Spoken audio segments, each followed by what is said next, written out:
ചവിട്ടുനാടകം ശരിക്കും ഒരു പാരമ്പര്യ കലാരൂപമാണ്. ഞാൻ ഗോതിരത്തി എന്ന് പറഞ്ഞ സ്ഥലത്ത് നിന്ന് വരുന്നത്. എറണാകുളം ജില്ലയിലെ ചവിട്ടുനാടകത്തിന് ഒരു പ്രധാനപ്പെട്ട ഒരു സ്ഥലമാണ് ഗോതിരത്തി. എൻ്റെ അപ്പൂപ്പൻ എൻ്റെ അപ്പച്ചനൊക്കെ ചവിട്ടുനാടകക്കാരായിരുന്നു. ആ ഒരു വാസനയാണ് എനിക്ക് കിട്ടിയതെന്നാണ് എൻ്റെ വിശ്വാസം. എൻ്റെ പേര് തമ്പി പയ്യപ്പള്ളി എന്നാണ്.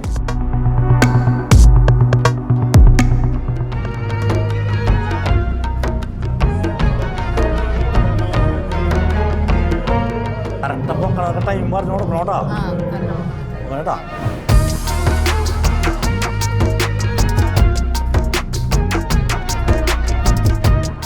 പുരുഷന്മാരുടെ മേധാവിത്വം വരുന്നു ആദ്യകാലങ്ങളിലൊക്കെ. ഇപ്പോൾ ഈ 64ാമത് കലോത്സവം തൃശ്ശൂർ നടക്കുമ്പോഴും മുൻ വർഷങ്ങളുടെ പരിചയങ്ങൾ എടുത്തു കഴിഞ്ഞാലും ഏറ്റവും കൂടുതൽ വരുന്ന പെൺകരുത്താണ്. തമ്പിയാശാൻ എന്ന പേര് ഒരു ബ്രാൻഡായി മാറുമ്പോൾ തൻ്റെ ശിഷ്യന്മാരുടെ കലാരൂപത്തിലൂടെ ഒരു വസന്തം തീർക്കുകയാണ് അയാൾ. നമ്മുടെ കുട്ടികളായിട്ട് തന്നെ മത്സരം, നിങ്ങൾ നല്ല എനർജി ആയിട്ട് കളിക്കാൻ. ദൂത് ഓക്കെ.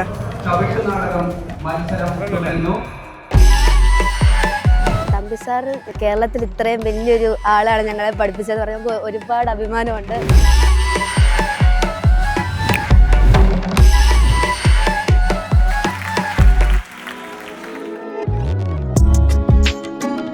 ആയിരത്തി 1988 തുടങ്ങി ഞാൻ ഈ ചവിട്ടുനാടകത്തിന് സംവിധാനം ചെയ്തു തുടങ്ങി, പഠിപ്പിക്കാൻ തുടങ്ങി. സാറിൻ്റെ പരമാവധി ഞങ്ങളെ അതേപോലെ ശിക്ഷണം ചെയ്തു. ഞങ്ങളും സാറിനോട് നീതി പുലർത്തിയെന്ന് ഞങ്ങൾ വിശ്വസിക്കുന്നു.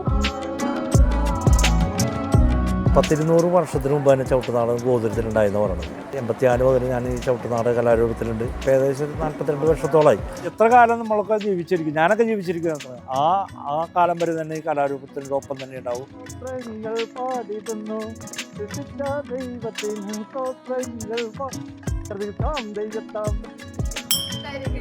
കലോത്സവ വേദിയിൽ നിന്നും cameraman Riju ഇന്ദ്രയോടൊപ്പം Farsa TM reporter.